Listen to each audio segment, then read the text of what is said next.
La parole est à Ariel Veil, monsieur le maire.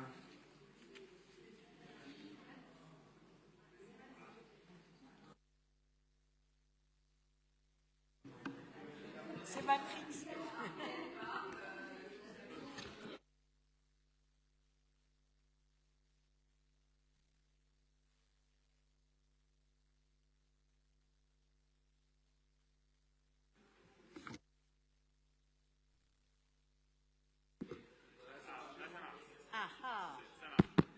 Mais t'as tout déréglé en plus. Voilà, j'ai retrouvé la parole. Merci beaucoup, monsieur le maire.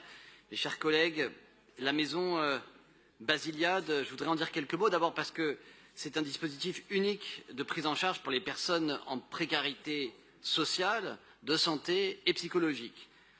J'ai eu la chance il y a quelques jours, il y a quelques semaines, avec de nombreux élus qui sont ici présents, David Béliard, Yann Brossat, Laurence Patrice, Anne Souris, Jean-Luc Romero-Michel, de visiter une colocation qui nous a beaucoup enthousiasmés parce qu'elle est très innovante au sein de la Maison des Fées de Basiliade, qui est donc rue Saint-Denis.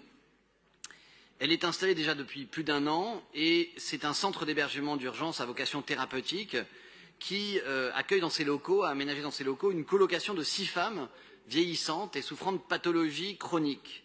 Je crois que c'est quasiment unique en France, ce dispositif qui vient répondre aux besoins de prise en charge des personnes qui sont qui ont des parcours de rue, comme on dit, et en vieillissement.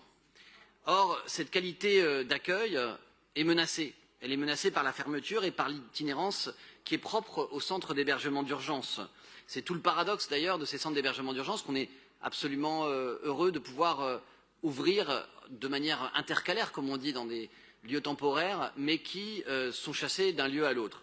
Et justement, ce cycle infernal du roulement des CHU, qui sont condamnés éternellement à l'investissement de projets intercalaires, eh bien, n'offre pas une stabilité de long terme à ces familles qui sont accueillies.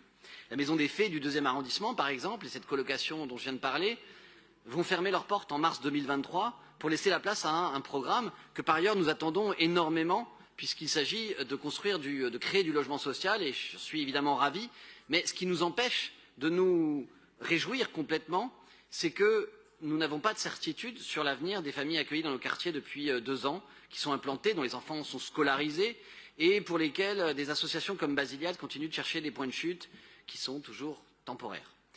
Et donc, je voudrais conclure en souhaitant que nous puissions accompagner l'installation de dispositifs d'accueil en parallèle des programmes de logement social, que nous puissions prendre la prise en charge, évidemment en urgence, sur des perspectives de long terme, qu'on puisse l'inscrire dans une perspective de long terme. Et bien sûr, je le dis ici, dans cet hémicycle, en parlant de la ville, mais la ville fait déjà énormément puisque nous avons développé quasi systématiquement un programme d'occupation temporaire avec ce genre de programme, mais je souhaiterais aussi que l'État emboîte le pas à la ville et que, comme nous, chaque projet intercalaire soit dédié à de l'hébergement.